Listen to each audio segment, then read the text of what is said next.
I remember one of my colleagues asking at one of my very first staff meetings, with the materials, we have a lot of partners who support multilingual learners or who are multilingual educators themselves. Will, particularly Spanish, will the materials in the revisions be translated into Spanish? And the response was, that is not a priority right now. And I remember sitting there like, Welcome to The Exit Interview, a podcast for Black educators. This podcast is more than storytelling, it's archival justice. For too long, the voices of Black educators who have left traditional spaces in education have been silenced, dismissed, or left out of the record. Here, we reclaim that narrative. Every interview is a living archive capturing the wisdom, resilience, and truth of Black educators who have shaped classrooms, communities, and generations. Together, we name the challenges: racial battle fatigue, systemic inequities, the weight of caring too much, but we also honor the brilliance and joy that Black educators bring, the creativity, the innovation, the care, and the deep legacy of resilience. Each episode is both a testimony and an offering, an act of preservation for those who came before, and a guide for those still walking this path today. By listening, you are helping to ensure that these stories are not lost, but held, celebrated, and passed forward. So take a breath, settle in, and join us as we honor the past, uplift the present, and reimagine the future of education together. All right, folks, welcome back to The Exit Interview, a podcast for Black educators. Now, before I get started, we're back with Kamye. Kamye was a favorite in season 5. I had her clips went wild on the internet. And I think it's because so many people could relate to what she was talking about. And she texted me a while back. We've been texting for a while now. And she texted me and said, hey, I want to come back on the show. I want to talk about my experience in the nonprofit sector. I was like, yeah, let's do it. Because there are so many folks in education who go into nonprofit work, specifically Black folks. And this is one perspective if people are considering, like, maybe it's for me, maybe it's not. So welcome back to the show, Kamye. Thank you. Thank you. It's good to be back. And thank you for highlighting this is one perspective, because what I'm going to talk about is my own unique personal experience. Yeah. And we were talking before the show started. I said, what are we going to talk about? You know what I mean? Like, what questions can I ask? And the truth is, we can ask the same questions that we asked on your first show, but just in this nonprofit lens. And I'm excited for the audience to listen to your story, because there was like a lot of behind the scenes, or like, I forgot about that I'm sure that will be beneficial to people.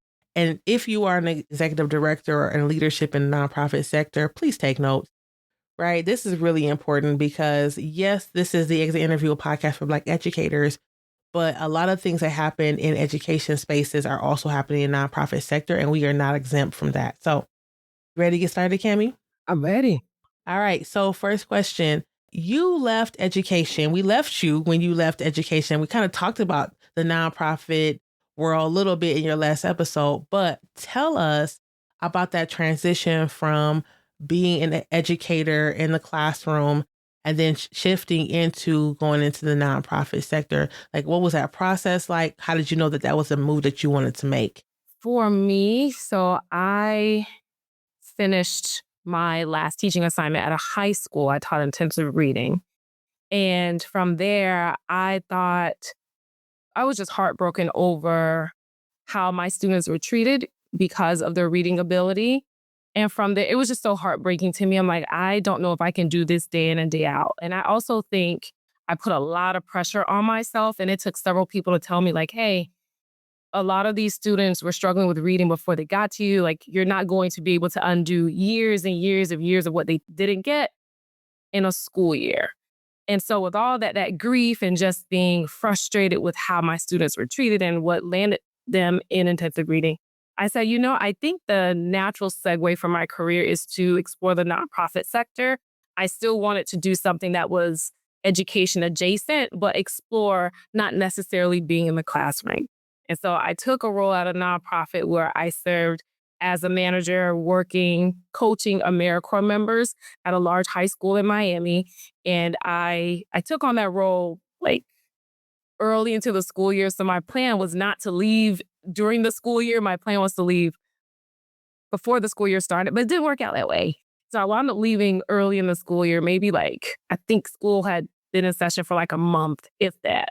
And so I made that transition into the nonprofit space. And that was, wow, almost a decade ago that I made that transition. So, you know, I know that there are people right now, especially educators, are concerned about the Department of Education closing, being shut down, I should say, and worried about where they can use their skills elsewhere and how do they take those skills of being a third grade teacher or a fifth grade teacher or a PE teacher and transferring that just for this moment. Can you tell me how it is and tell the audience what that transition looked like for you, like mentally, that you believed? You said, I don't know, nonprofit, it made sense, but what did you have to do for your resume? What did you have to do for your mindset to believe that you could take that leap? Because it feels like, yeah, it's youth, it's teaching, it feels very similar, but there's still some differences. So how did you go about deciding like, okay, I'm going to look at this resume, I'm going to change it. And what did you change or fix or adjust, if at all, to help you to start to move into that direction of nonprofit work? I think one of my skill sets when transferring from one role to the next is I'm really good at being able to talk about my experience in a way that is accessible to people across industries. So in my resume, I tend to highlight my leadership experience. And as far as teaching, I led several PLCs with professional learning communities. I was able to get through Donors Choose, like laptops for my students. So I really tried to highlight those experiences, my leadership experiences in leading and facilitating. I leaned into like the tech skills that I was able to utilize as a classroom teacher, that I'm very comfortable leaning into technology and adopting technology rather quickly, as long as I feel like it's beneficial and not just another add-on. And so I think the main thing is to really think about your leadership skills. How have you displayed leadership and how can you quantify that on your resume? How many students have you taught? With whatever concept or subject area that you taught, like what students were proficient, what students moved from not proficient to proficient, and being able to really talk about your data in that way. Yeah, that makes a lot of sense. And I know you said you landed in a position, but did you have to apply for multiple roles, or you just applied for this one and you got that position? I think I applied for multiple roles. Like I was like, okay, it's March. So around spring break, I started thinking very intentionally about what I wanted to do next school year. And so I was just applying and putting my feelers out there. And one organization, they were like, all right, we'll interview you. And honestly, I went into it thinking they're not going to hire me. Like I've primarily taught very young students, like preschool age students, taught high school for a little bit. And so when I applied for the role, I went into it with very low expectations and I got the role. And even when I went into the role, I didn't feel confident because now I'm leading young adults. And I'm like, again, I primarily work with young children. And so I remember having that first one-on-one with my manager. I told him like, oh, these young adults are frustrating me. Like I needed to come in and to work with these high school students and do the intervention. I just need to come in and do the things. And she said to me, she's like, you come from the classroom. You have this expectation of your team. Just like with your students, have you told them what your expectations are?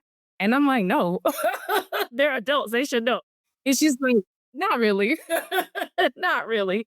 So she really helped me to see the skills that I had were translatable and transferable to the work that I was doing. And I told him, like, listen, I come from a classroom.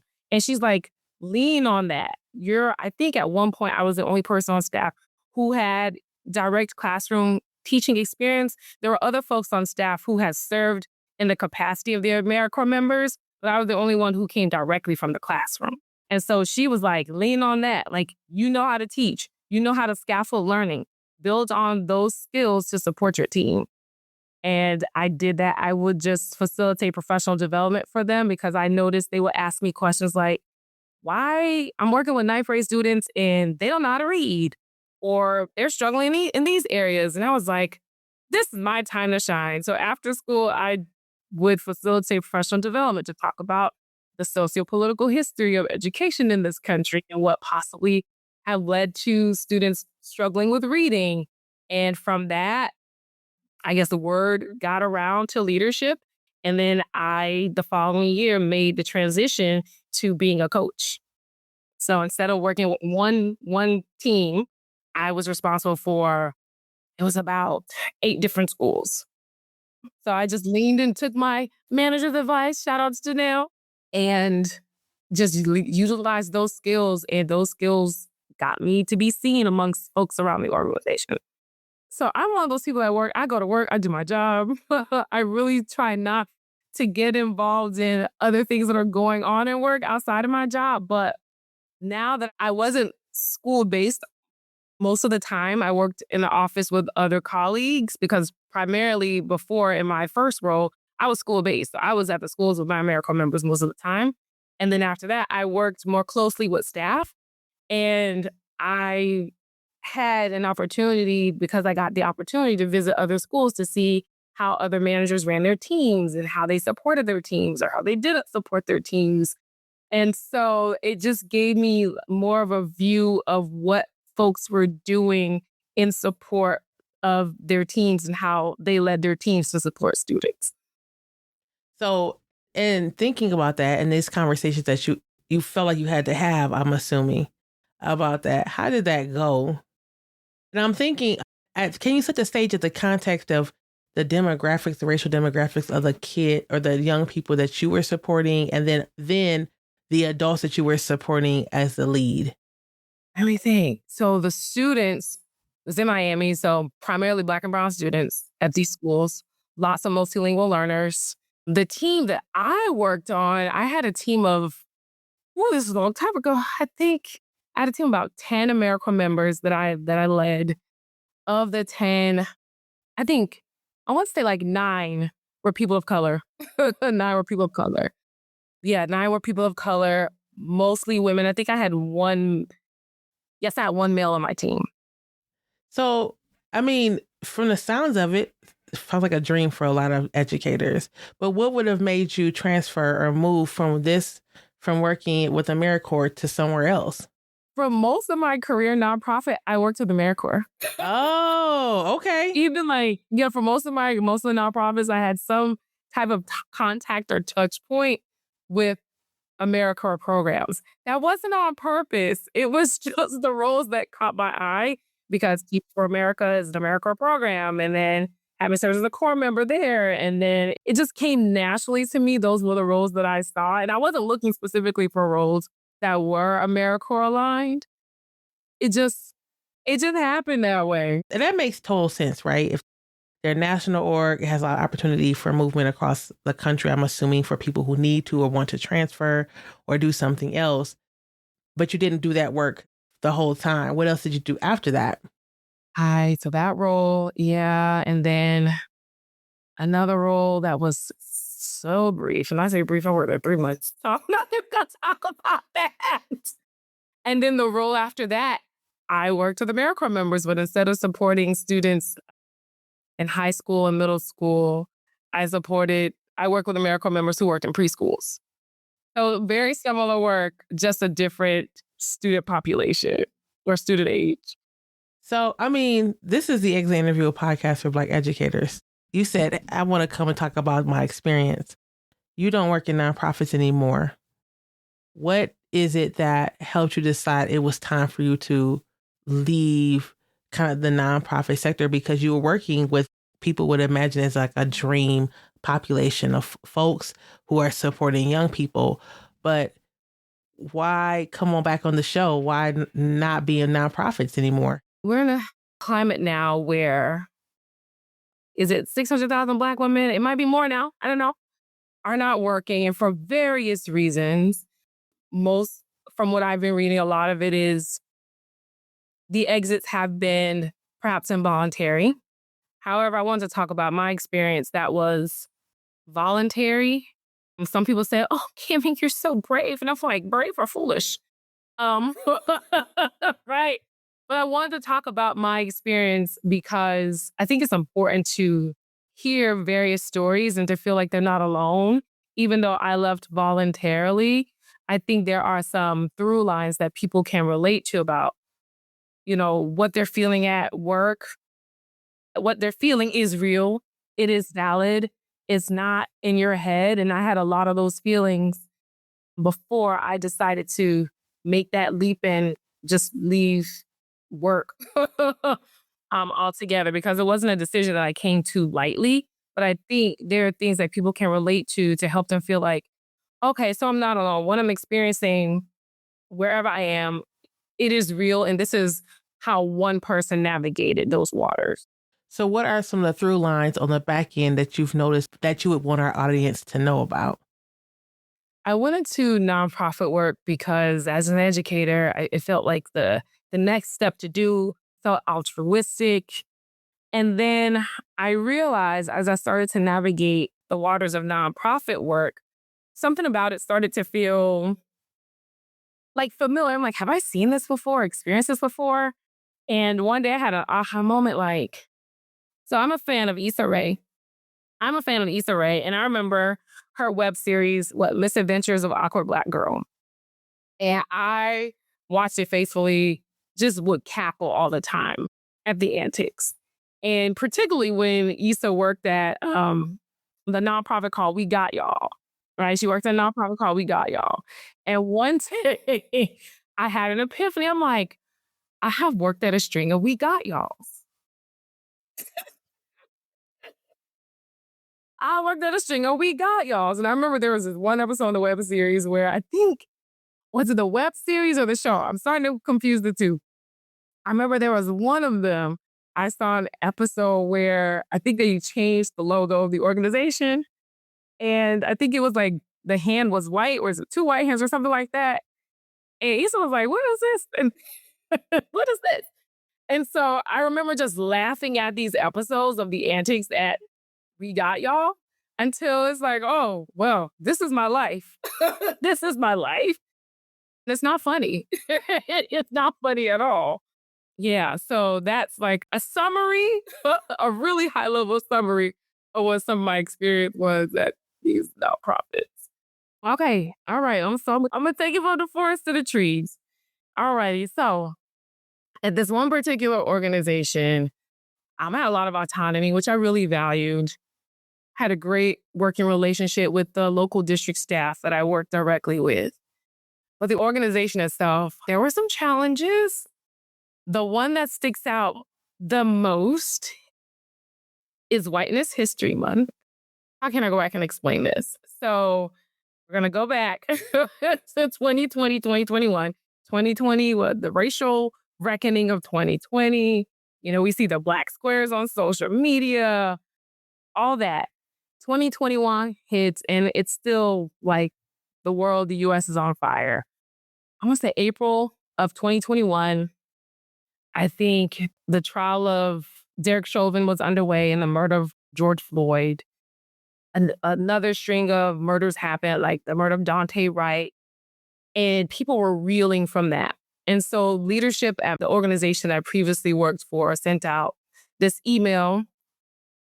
And I thought it was a very nice email, encouraging managers to really check in on the well-being of their people because of everything that is going on. And also urged employees to take advantage of the resources the organization had to care for themselves, like mental health resources. And I was like, wow, how thoughtful. 2 days later, this same leader sends out an email with the subject line, Whiteness History Month. And I was like, say what? Like, how did we get here? How did we get here? So I remember I read the email. It had like 2 links to watch these YouTube videos. And it also ended with a video of a leader doing some TikTok dance that was popular at the time. It was very cringy. And I'm like, what is going on? And so just reading the subject line, Whiteness History Month, it had me on edge. Because I'm like, how did we get here in 2 days? And it just so happened that I was the facilitator of our organization's BIPOC affinity group. And so I was debating, and that was not on purpose.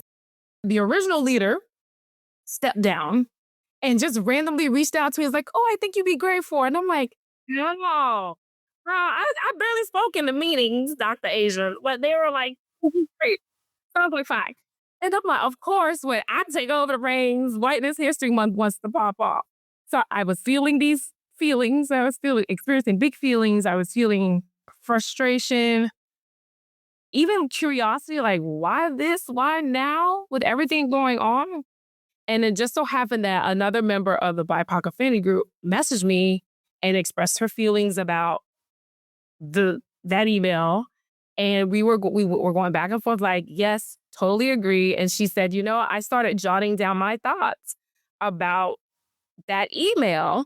Would you mind taking a look? Sure. So she sent over the Google Doc. And I was like, wow, these are I share the same sentiments and questions. And so it was decided, I think both of us decided, and I asked if she would be okay with sharing her thoughts at our next BIPOC affinity group meeting, which was within the next couple of days. She was like, sure, of course. So we all came together. We were like, no, I think I skipped a moment. So yeah, she shared that with me about the email. We talked to the BIPOC affinity group, and then we were like, so I did skip a step. So we are, going to go to this meeting because they were going to talk about this in an org-wide staff meeting where we all had to be there. We're like, we're going to keep an open mind. We don't know what's going on. But we can go to the meeting and we're going to think what's going on. Yeah, I love that you say keep an open mind, because I already would have had put all my stuff in my little backpack, my stapler and a stapler. They hole punch everything and just been prepared to just walk up out of there. But you take the open mind approach, and I appreciate that about you, Kim. I really don't. It's been a work in progress. No, I was like, Cammie, see what the meeting is about. All right, so the staff meeting happens, and I work remotely. So the staff meeting happened, and for me personally, it wasn't really clear what this, I'll call it, initiative was about. I'm like, what are we talking about? Because the facilitator, her tech wasn't working well. So she really didn't get to, I remember in the breakout rooms, we had to do a group activity where someone had a word. Somehow we had to guess the word. It was based on what they gave us. But I'm like, how is this connecting to what this initiative? I was confused, which frustrated me. So to your point, I was like, okay, I'm done. I cut my camera off.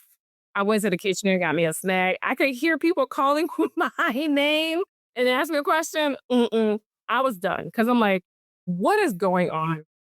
So by that ended, the BIPOC affinity group, we came back together. And people talked about their experience in their breakout rooms. Some members of our group were like, I was the only person of color in that space. And I felt really uncomfortable. And I was like, oh, well, I didn't feel uncomfortable because I just completely detached. But we were all just like, we just had lots of questions. We were like, why this initiative? Why did they do this why do it at this time? It felt really insensitive with all that was going on and people feeling on edge. And the organization is based where George Floyd was murdered. So people were already feeling on edge. Like, why now? And then we also had questions like, we work this organization, we serve children. April is what? Child Abuse Awareness Month. April is Poetry Month. Why we couldn't talk about that? Like, why Whiteness History Month? Like, why that? And so as a group, we decided to come together, and that letter, those thoughts that other member of our group had put together on that Google Doc, we used that as the basis of a letter that we sent leadership. So we worked on it together. We were editing and adding comments and notes until we got it to where we wanted it. And I was the one where those of us who were comfortable signing it, signed it. There were 8 of us who signed it. And I sent it off. As a leader of the affinity group, it was decided that I sent it off, and I was more than happy. So we were like, let's see what happens. May the chips lay where they may. And we put all those questions in there. And we just want to know what was the rationale behind this initiative now and the planning of it, because it felt poorly timed and poorly executed. Well, they still 10 toes behind their decision to do White History Month. So leadership, they had a meeting with all of us. So it was all of us in this meeting. So it was about 13, 14, 15 of us in this meeting, this Zoom meeting. And we had the opportunity to ask questions. We asked, one of the questions that we asked was, why that subject line? They said, oh, we thought it would get people's attention. And so I remember saying, oh, clickbait? I remember saying clickbait.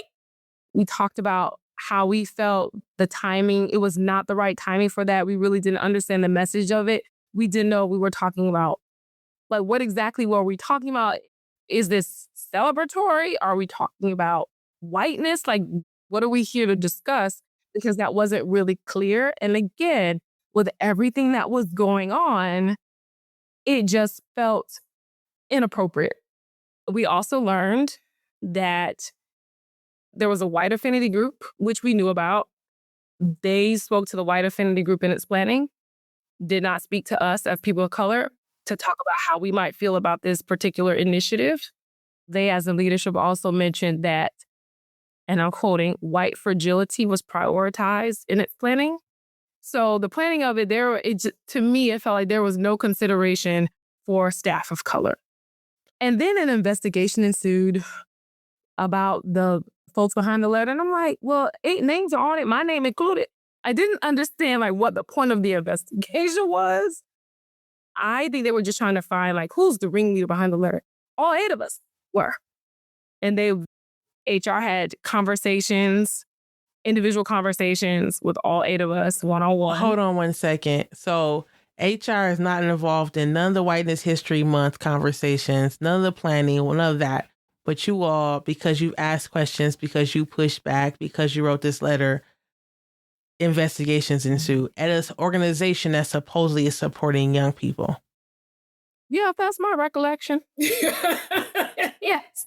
And I'm summarizing, and this was, let me think. For me, it was an 8-month ordeal. And then I also had the opportunity to have a one-on-one conversation with the leader of the organization. I was very frank with this person. I told them I wanted a public apology about how it made at least the members of the BIPOC affinity group feel like we felt unheard, we felt devalued, our concerns were not listened to. And it was a pleasant conversation, but it didn't yield the accountability that I was looking for. None of this is surprising me. What I have a question about is that you said it's an 8-month ordeal. My question always goes back to, especially when people are experiencing harm in the workplaces, what was the reaction or interactions you had with your family around this situation? Were you at the time had a roommate, or were you with a partner, or with your parents or family members or whatever? How did they support or not support you? Did you feel heard? How did that part of your community feel the impacts of what was happening in your workplace? I felt really supported by my community, in particular my husband. At this point, we'd been married about 6 years. I felt very supported by him. I told him, I don't know what's going to happen. He was like, whatever happens, I got your back. I have 2 sisters. I'm the oldest. They were my cheerleaders. They were like, you did the right thing. You're doing the right thing. My friends were like, what is going on? Kudos to y'all for speaking up. So I had people in my corner, but emotionally, not necessarily that I doubted myself, but emotionally, I felt really hurt because I'm I feel like we went about it the quote unquote right way. We wanted to have a conversation with leadership, and they just were adamant about their decision behind that initiative, which after we met with it really didn't go anywhere. It kind of fizzled out. So, kudos to us for pushing, for disrupting it and encouraging that.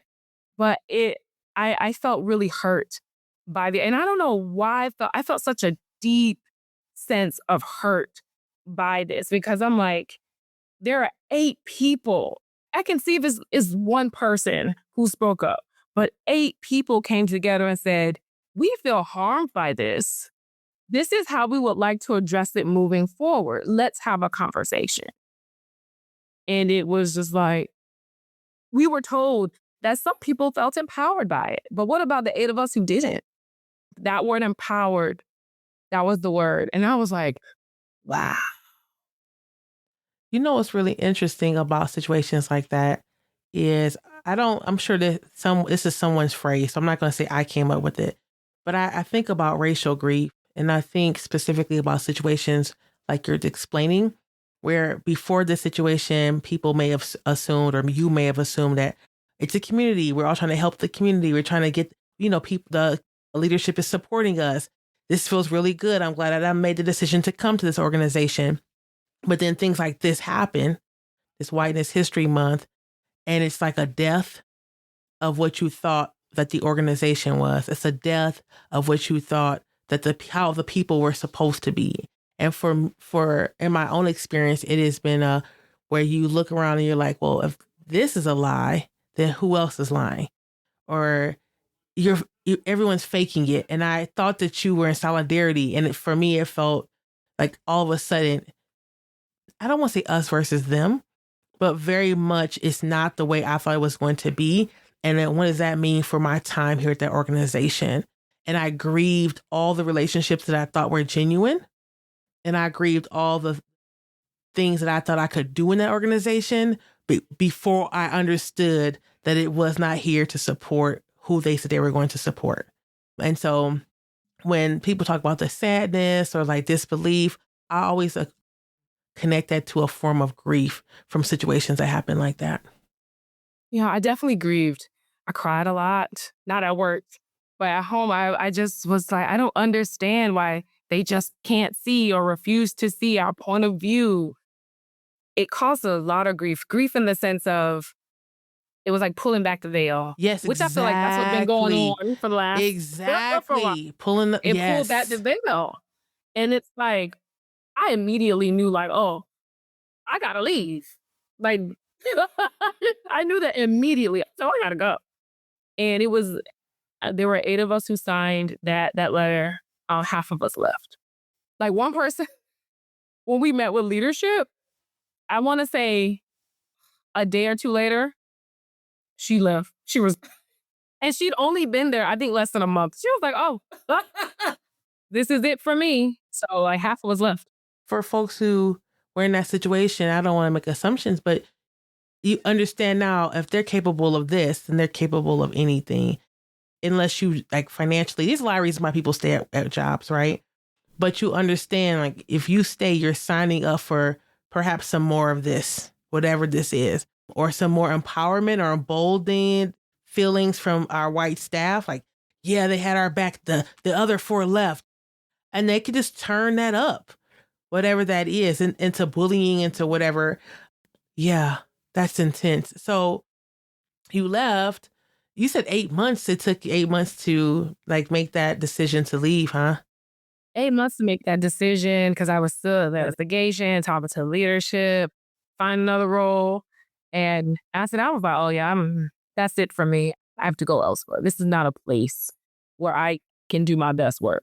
Yeah. Where did you go after that? And was there like a break or some rest and healing in between? Because we talk about that, and where you are now, we'll get into that. But was there a space where you felt, especially because your husband was very supportive, did you feel like I can just stay home for a little bit, or you want to jump right back into work? Oh no, I'm not. I jump right back into work. I will like create like a, between like ending one role and starting a new role, I'll give myself like a 2-week break or buffer. Like I'm not that person who will like leave a job today and I'm starting tomorrow. No, I'll give myself 2 weeks. So 2 weeks is it. I started another role. I left that role after like 3 months. Nothing necessarily bad happened. I was like, no, don't like it here. Like, don't like it here. And there's a privilege in doing that I want to name and recognize. Is like, to your point, like, especially now in this economy, it is, the recording of this, it is hard to find a new role. Yeah. And for reference, folks, we're recording this January 29th, 2026. So definitely the economy is feeling it. Black women specifically are feeling job loss, but continue. Yeah, so I just have a lot of audacity. I have a lot of audacity, Okay, I and just want to say Leo vibes. Kamye and I are both Leos.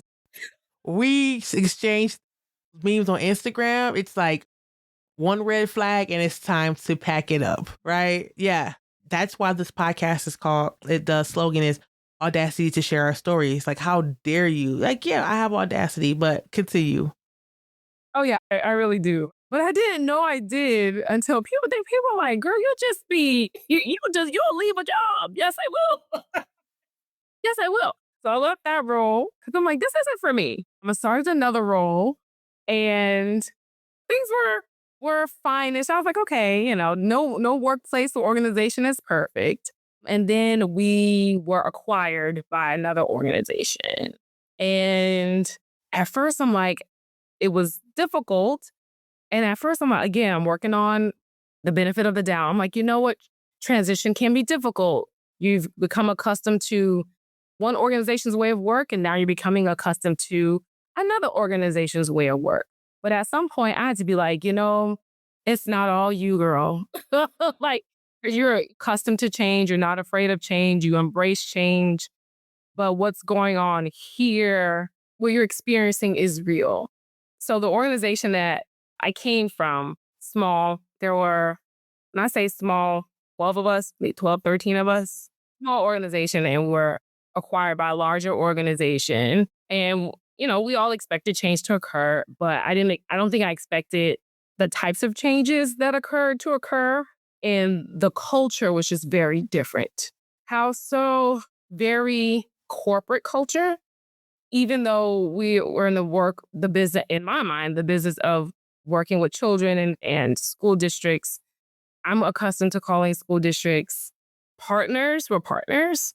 And then the language became like customers. I'm like, okay, all right. Right? The products that we had were early childhood products, which that's why we were brought into the organization, because they were getting into early childhood.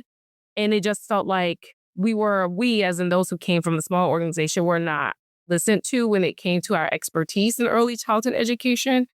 I remember one of my colleagues asking at one of our very first staff meetings, with the materials, we have a lot of partners who support multilingual learners or who are multilingual educators themselves. Particularly Spanish, will the materials in the revisions be translated into Spanish? And the response was, that is not a priority right now. And I remember sitting there like, like, that's a whole base of people that we're not going to be supporting, and children. I was like, okay. And then, I just noticed small organization that we came from, there were 3 Black women, me and 2 others. 2 other Black women colleagues, they were let go. For me, very suddenly. And I think it's because of what took place before they were let go. I remember for one of them, the day before, she and I had like a 45-minute conversation over the phone. She was asking me questions about, I think, some upcoming training. We were talking. And then the next day, I get a call from my manager like, oh, they're no longer with the organization. I'm like, what? And so I immediately knew, I'm like, she didn't quit. Because somebody who quit, they're not talking to you about work the day before. They quit. So I text her, I was like, hey, I'm so sorry to hear about your departure. And she texts like, me too.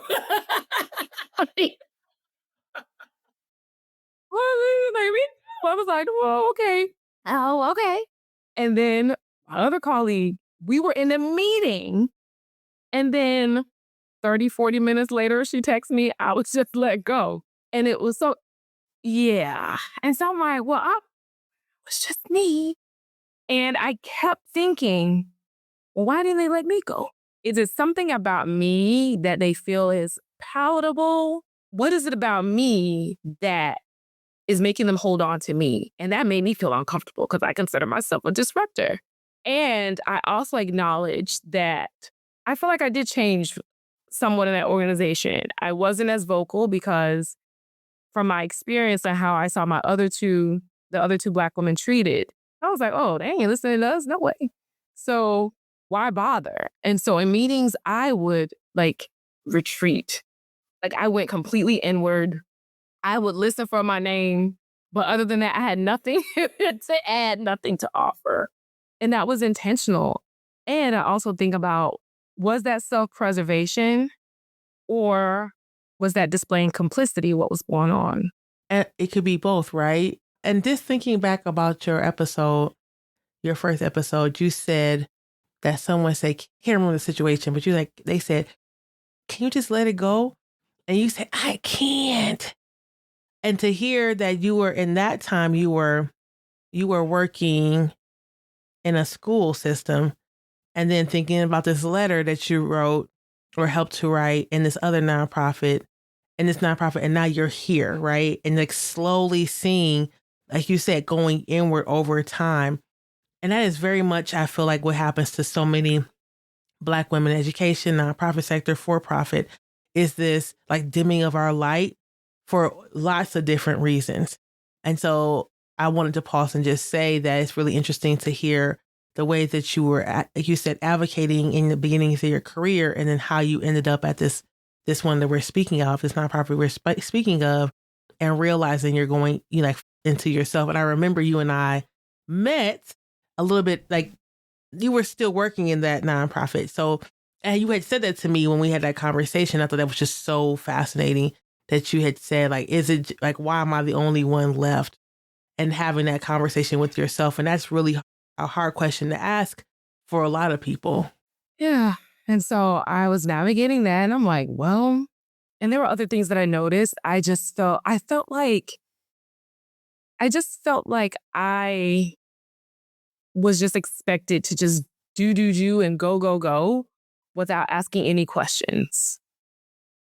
And I also felt like I'm someone, I can do my job well and I know how to manage multiple priorities. But at one point, and I counted them, I was managing 11 different priorities. 11.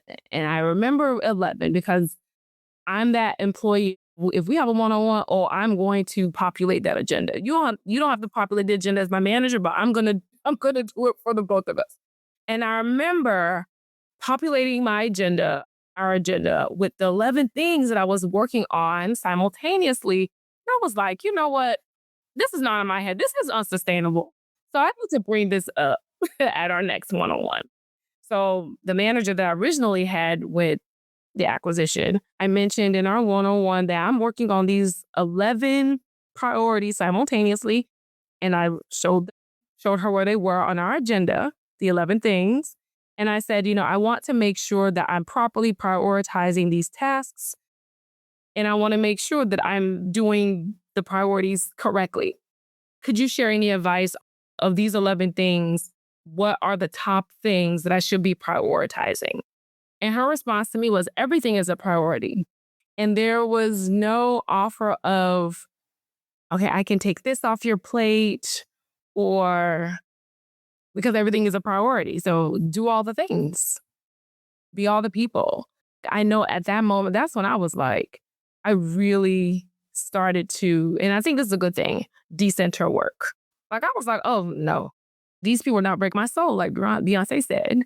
And so I became much more strategic about my workday. I made sure I didn't work more than 8 hours. 4:45. Like I am cleaning up my work area, updating my calendar for the next day, putting anything else that I didn't get done that day to the next day. No, I started to really dig deep into protecting myself. It only went so far. You can only do that for so long. For so long. And then, the work just kept working, just kept piling up. And I did the best that I could. And I just got to a point where work just felt like such a drain. I wasn't interested in what I was doing. Again, I just felt like I'm just someone who just updates this and updates that and just wherever you want me to go, that's where I'll go. Whatever you want me to do, that's what I'll do without any opinion. And I felt really uncomfortable doing that because I'm not accustomed to working in that way. I'm used to having to be trusted, to have autonomy. I'm used to, if you say I'm a subject matter expert, I'm used to being treated like the subject matter expert. I'm used to being consulted and then my consultation being taken and utilized, not being consulted and then you just do what you're going to do anyway. And so that's where the detachment came in. Like, you're going to do what you want to do anyway. So why ask me questions? I started to default to whatever you think is best. And that is not like me. And so this continued on up until September 2025. My therapist, who I have a great rapport with, I'd be talking about this all the time. And I was exhausted. I just felt exhausted about work. Just thinking about work just made me feel really weary. And we talked about me taking leave. No, I can't do it. No. I just bought a house. Me and my husband just bought a house and I can't. All the things. All the things. And things finally came to a head. There was another layoff. I think was that the third one? If I'm not mistaken, that was the third one. Of course, I survived it. Man, I survived. I was mad. I was mad. I was mad. And I don't mean to be insensitive to those folks who are listening who have been impacted by layoffs. And some folks who are listening have been impacted by multiple layoffs. So I acknowledge that. But I was so frustrated. I felt like that was the best course of action for me. Y'all just let me go. Let me go. Survived that. And then there was a conversation between my manager and long story short, she asked for my opinion about something, about a training that I was doing with consultants.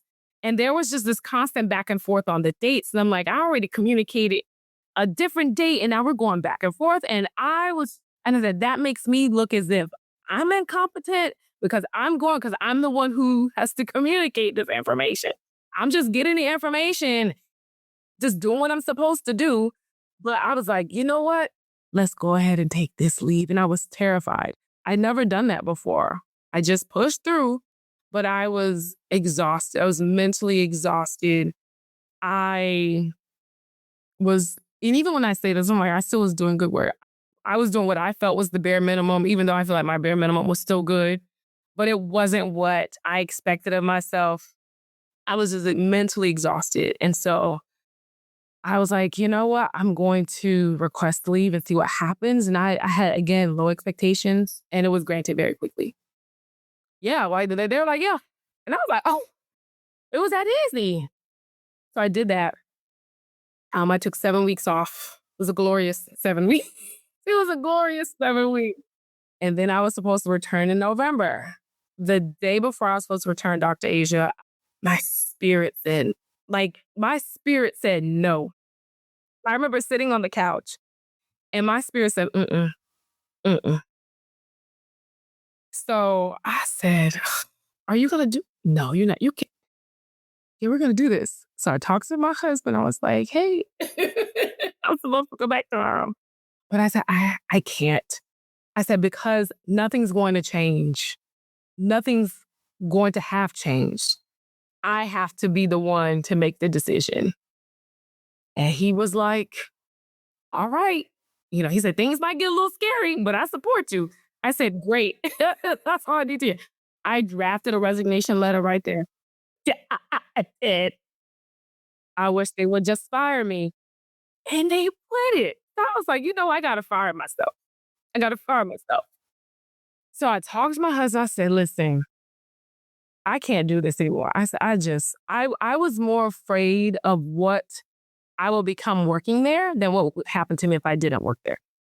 I was more afraid of who I would become working there as opposed to what would happen to me if I didn't. And so I drafted a resignation letter right there on the couch. It was real brief. It might have been 3 sentences, if that. And I scheduled it to go out 15 minutes before I was supposed to have an onboarding meeting with my manager the next morning. And went to bed. Had the meeting the next day. After the pleasantries between my manager and I, she said to be, in all transparency, I'm going to be reading from a script. And I said, before you get to that, I just want to let you know that I have decided to resign effective immediately. I emailed you my letter of resignation. And she said, oh, I didn't see it. I said, no, I didn't expect you to see it already. I sent it 15 minutes ago. And there was a moment of emotion. And she said, I want you to know that I really care about you. And I was like, thank you. The meeting started at 9:00. It was over before 9:05. Amen. And I got off there and I sat here and I'm like, you don't left these people job. You don't have a job. I have never left a job and not had something lined up. And I felt both nervous and very excited, but still very like, am I being a fool? I'm like, all this news around Black unemployment, especially Black women being unemployed, and you just quit a job. Audacity is something. Audacity is something. Yeah. And so after that, I was ready. I had all their stuff up here in my office. I was ready to get rid of it. I was like, I emailed HR. I was like, hey, where can I send this stuff? Like I was ready to be over and done with. Like, here, I'll mail it today. I shipped that laptop back the same day. There were some other materials that I needed to ship back, but they didn't get back to me for a couple of days. The day they got back to me, I shipped those things.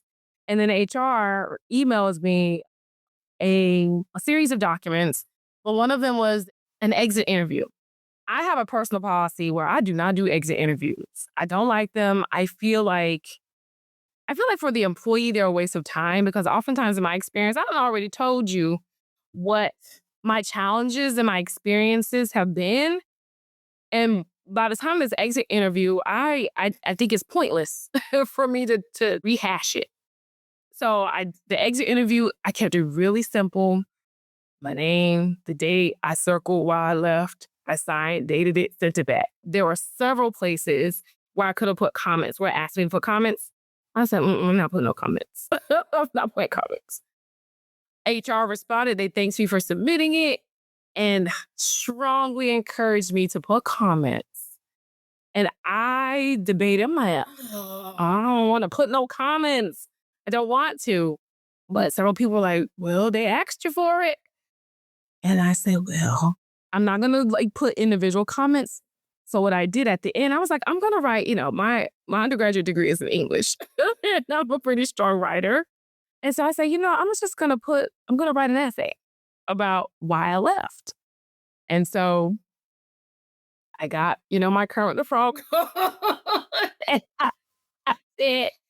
I sure did. And I was like, oh, well, this is several paragraphs. And so I wanted to be very specific because I didn't want to come off as just a bunch of grievances, a disgruntled employee, but I wanted to give very specific incidences of my experience there. And that's what I did.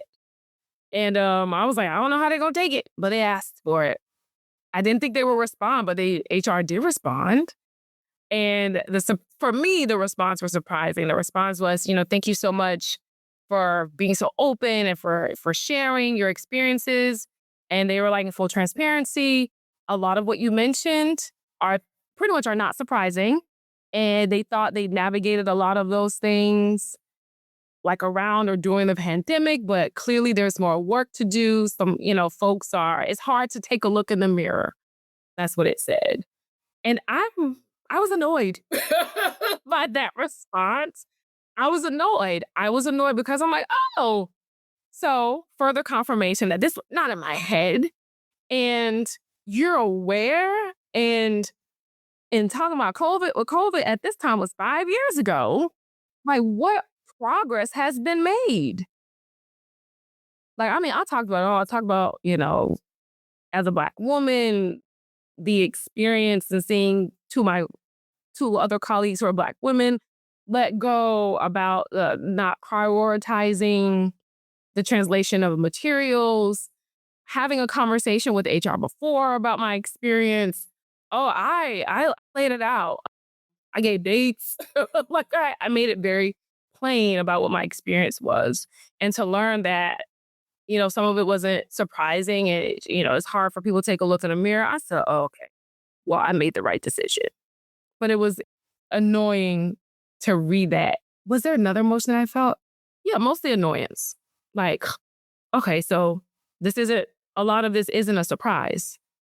And then they also mentioned that, they would, without naming the person, would, bring these things up. And in my mind, I'm like, you can email this across the organization, put my name on it. I said, what the, that quote from Game of Thrones, like, it was me. Well, it was me. But yeah, I was really annoyed to learn that this wasn't surprising. And also concerned, like, oh, okay, so what is being done about it? Like, we can't talk about COVID no more. Like, How they responded to your information from your exit interview survey, I guess, is why so many people don't even bother. Just kind of back to what you said. You already knew what the problem was. You already, like, this is not new. And so you took some more of my time. Now I'm not getting paid for it to say this, but, you said it, it's out there.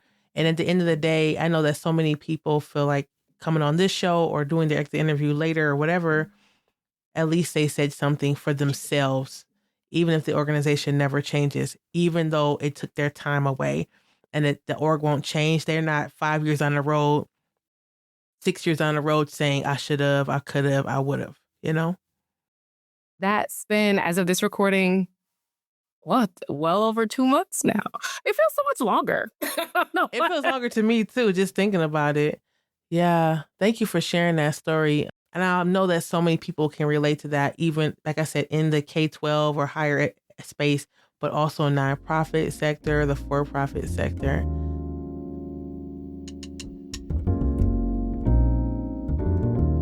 Hey folks, it's me, Dr. Asia. If you've been not this episode, I want to personally invite you to Podcast and Pause, an unbooked club for Black educators. This Essential Club, my good Brandon and I are hosting a virtual space that joins the stories of Black educators, the podcast, and our work support the Black folks. Reading required, just intentional listening, deep reflection, and community care centered around episodes of the exit interview. Starting, we'll be gathering virtually every other week to exhale, process, and pour back into ourselves. It's a space created for us, by us, to restore where it tries to take. This space is for current and Black educators, teachers, professors, peer professionals, social workers, admin, and so on. If you're craving connection, healing, and a space experiences are honored and held, join us. Tap the link, show notes, or go to exitpodcast.com to learn more and get on the list. All right.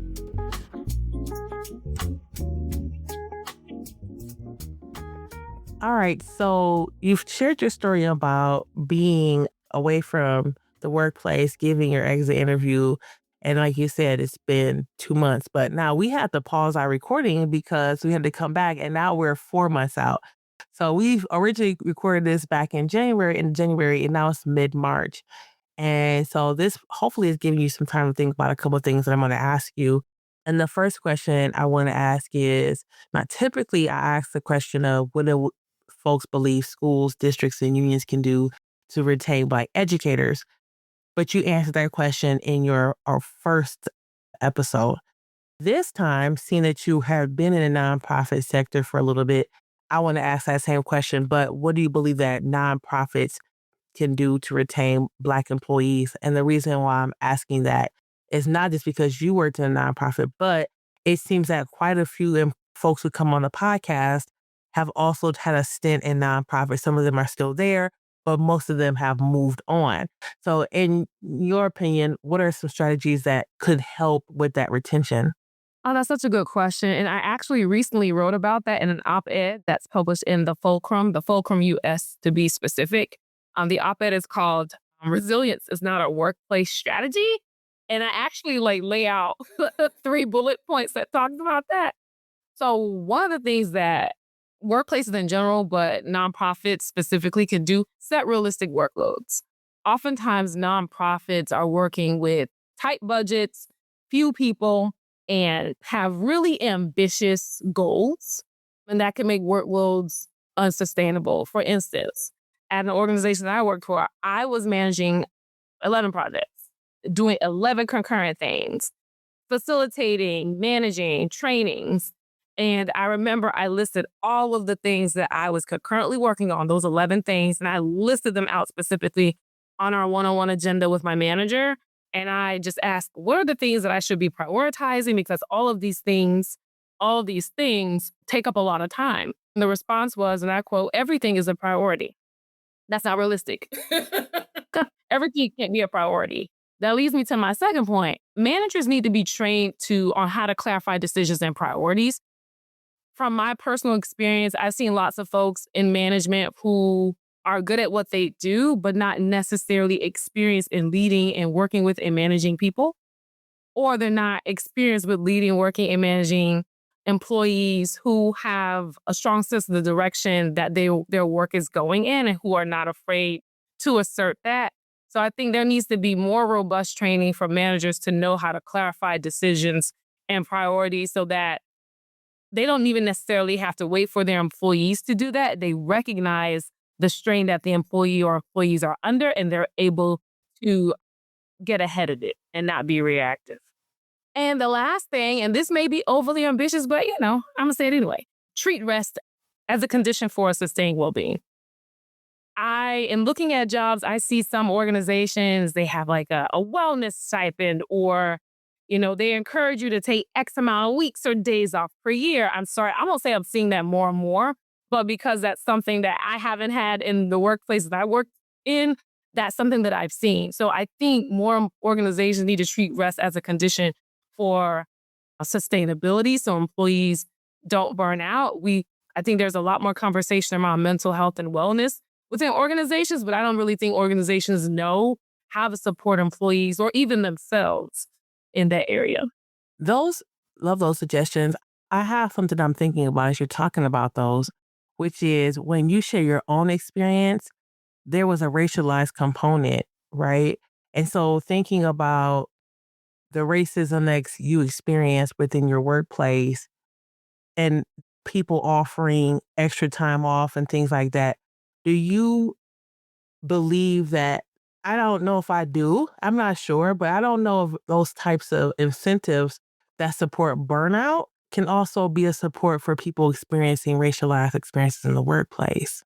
That is a valid point, right? You can't, I think I said this before, and I don't even know what interview I said Yeah. because of it before, but you can't like self-care your way out of or through a racist environment. The environment itself, either the environment has to change or you gotta go. And so at some point, if you're in an organization that doesn't treat rest as a condition for your sustainability, then you have a choice to make. And I think sometimes we're made to feel that we don't have a choice because in the US, we live in a capitalist society and we need money to live and survive. And we want to do that in a way that doesn't put a lot of pressure on us. And so sometimes we feel like we don't have a choice, or we're in situations where it makes it really, really, really difficult for us to make the choice to step away from paid employment. Yeah, no, I totally agree with that.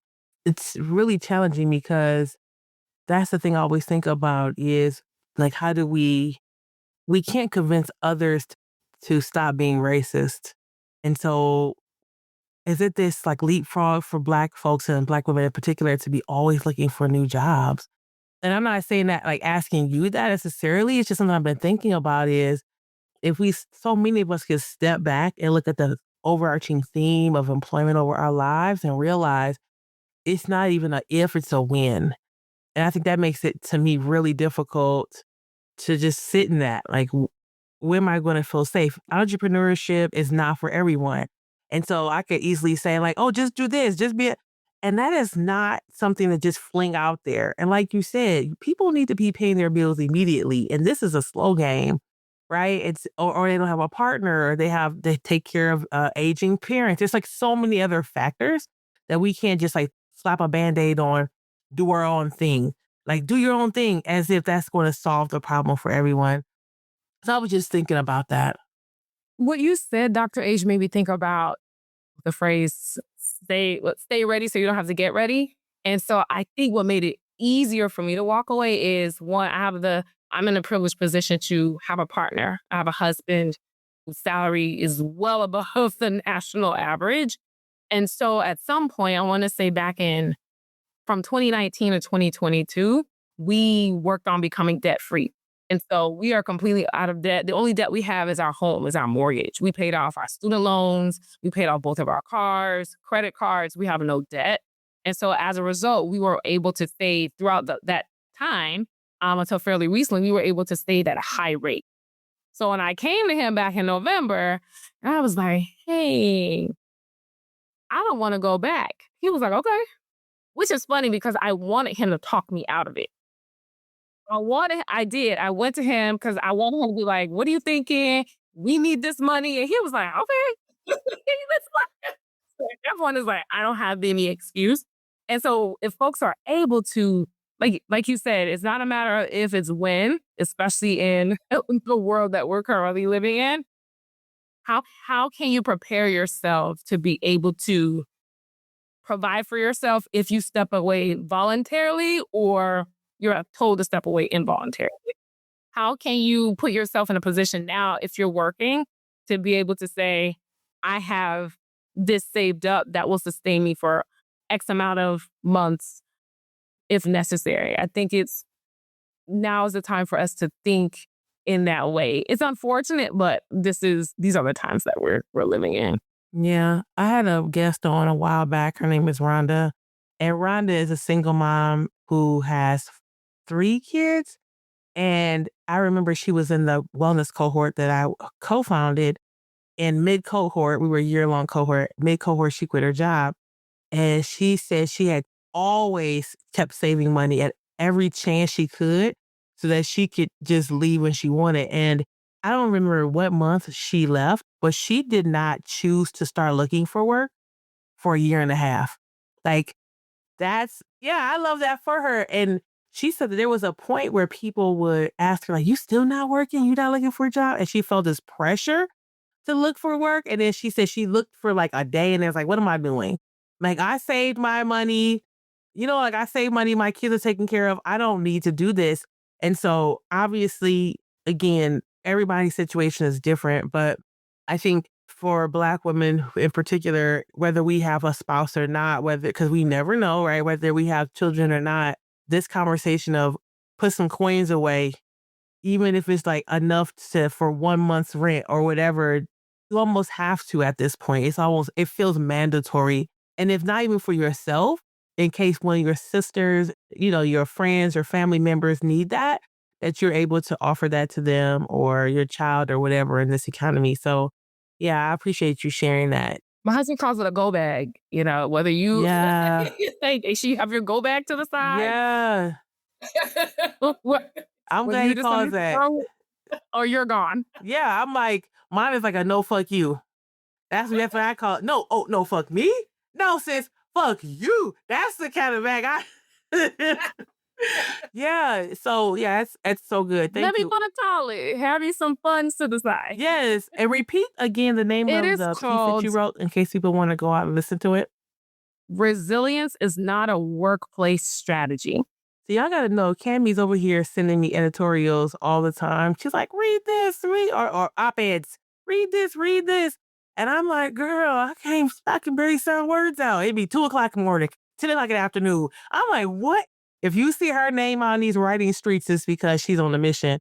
So my next question then is, again, you've been away from working for 4 months. You and I text all the time, going back and forth about work, not work, do write this, don't. And your definition of wellness may have changed in these last couple months, or there might be an adding that you have, like what it means to be well. Have you, since you had the true opportunity to sit in a place of rest, change your definition of what it means to be well or added to it that you would like to share with our audience? Oh, have I added to it? I don't know if I've added to it. For me, I've just been getting signs and confirmations that I made the right decision, but I keep trying to convince myself. At one point, I was trying to convince myself. Wait, I'm gonna pause you. This is Leo vibes. I just want to let you know, Kamye and I are both Leos, and that's half the struggle with Leos. Did I do the right thing? Yeah. And I did. And so I don't think my definition has changed. I think I am trying to become more comfortable with my old definition. Like I said it, I mean, living and leaning into it. And I met this woman earlier this week at a mutual friend's going away party. Her name is Teresa. And she and I talked on the phone yesterday. And Teresa said, a job is not my source. I am the source. You are the source. And I have been sitting with that for the last 24 hours. And I was like, okay, that's more confirmation. And so that has been my journey. Even though, I left my full-time role, 4 months ago now, I've been working. I have like 3 jobs. I have been doing contract work, part-time work. I'm even volunteering in my local community to help elementary age children with their reading skills. So I have one role where I am supporting helping develop a civics curriculum for 3rd through 5th graders. I have another role as a facilitator where I'm teaching how kindness is a skill. And I'm actually going to be facilitating my very first session in the next week. Well, 2 sessions. And what's the third one? Oh, and on 10 Saturdays between February and May, it's currently March, I am working with high school freshmen and talking about their identity on Saturdays. So I'm doing all the things. I'm also still waiting to hear back from 3 organizations about more work. I feel well.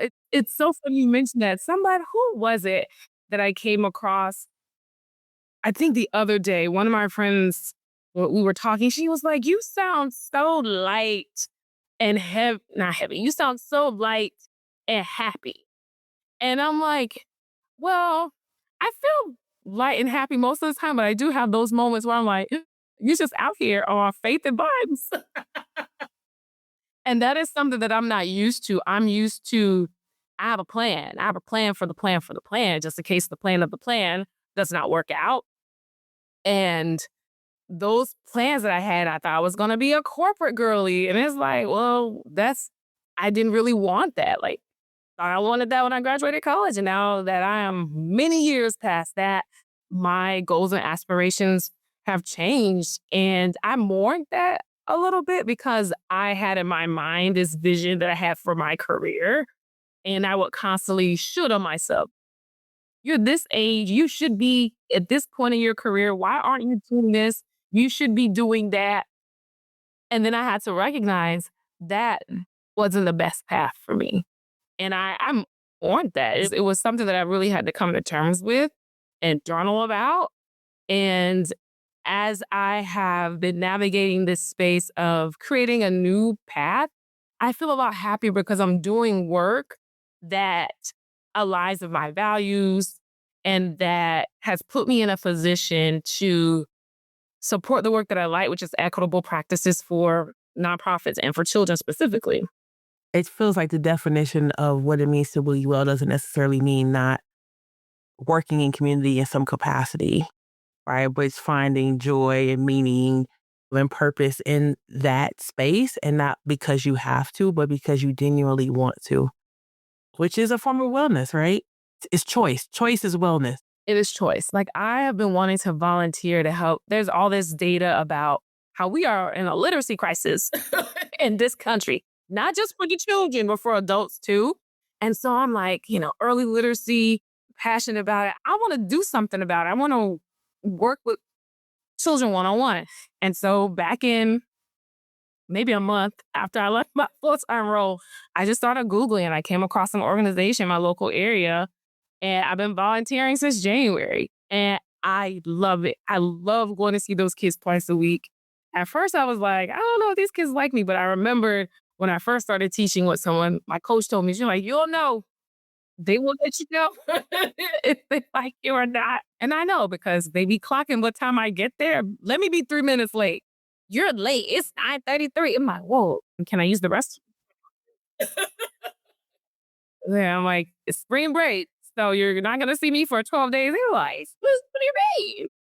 So it gives me a lot of joy to be able to still be in community with students in a way that where I'm not a full-time classroom teacher, but I like being a part of Children's Village. That brings me a lot of joy. Because I truly believe it takes a village. And especially we're in a society now that we're so individualistic.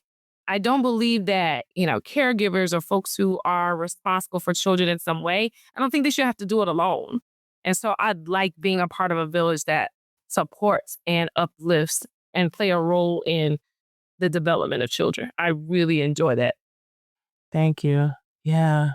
So I guess the last thing I'll say or ask is there are lots of Black educators who have left the field of teaching in a traditional sense. And maybe this is fairly new for some of them. Being that you've been away from like a traditional classroom space, traditional education space for a long time, do you have any words to share with folks who are just maybe didn't want to leave or now feeling completely burnt out, washed out, and they just need some encouragement? What would you tell them?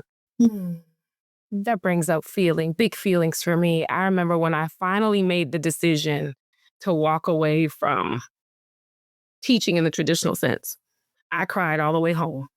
I cried. That ride was 45 minutes. I cried the entire 45 minutes home. And I felt that I'd failed. I'd failed my students. I wasn't strong enough to navigate what I was experiencing in the school system. I felt like I failed my students. I felt like I failed myself. And when I got home, I'm crying. Anthony's like, "What?" My husband's like, "What is wrong? Like, what is going on?" And it was he knew it was my last day. When I told him I felt like a failure because I couldn't. I felt like I wasn't strong enough to stay. And he made me he's like, think about all the good things that you've done in working with children. You have kids, their parents are still reaching out to you on Facebook to say what a good job that you did. And then he made me think about opportunities that you have moving down the line to support children in a different way. He's like, there are multiple ways to give back and to find purpose. And you did it this one way, and it's okay for there to be a different pathway to finding that meaning and purpose in working with children. And it still took me a minute to come to terms with that, but that's what I say to educators. Like, you did not fail, did the best that you could within the system that you are operating in. And there are so many opportunities that are out there for you to continue to do meaningful work and work that's purpose-driven and that really speaks to you. But you did not, if you feel like how I felt, you did not fail. And I just feel like educators, we take that responsibility to heart, right? And not saying that other professions don't, but it's so prevalent in teaching because it is a caring profession. And in that care, you also have to care for yourself too. There's nothing wrong with that. As always, thank you so much for hanging out with me. All right, y'all, we're going to wrap it up. This is part 2. We wrapping it up. Thank you for coming back on the show and hanging out and sharing some more of your story. If people want to connect with you, if people want to read your pieces, do you have like a condensed place where you can find them? Are you social media? Where can people find you and connect with you? LinkedIn is the best place. My first and last name, Kamye Hugley. And so to your point, I'm going to make sure to link all of my op-eds there. And so far there are 6, and I'm working on a couple more, but I'll make sure that they are all linked on my LinkedIn page. So you can read about all the things that I like to talk about. That sounds perfect. All right. Well, we'll talk to you later. I know I will probably be texting you later. Folks, take care of yourselves, take care of each other, and we'll see you on the next episode. All right. Peace. Thank you for joining us for today's episode of The Exit Interview, a podcast for Black educators. Every story shared here is a reminder that our wellness matters and that thriving in education is possible when we create spaces of care and belonging. If today's conversation spoke to you, we'd love to keep in touch. You can sign up for our newsletter at exitinterviewpodcast.com or connect with me on LinkedIn to stay up to date on upcoming workshops, consulting opportunities, and ways we're transforming stories into solutions through Alliance Educational Consulting. And before you close out, take a deep breath. Remember that caring for yourself isn't extra, it's essential. Whether you're an educator seeking rest or a school leader reimagining support, you're part of this growing community of care.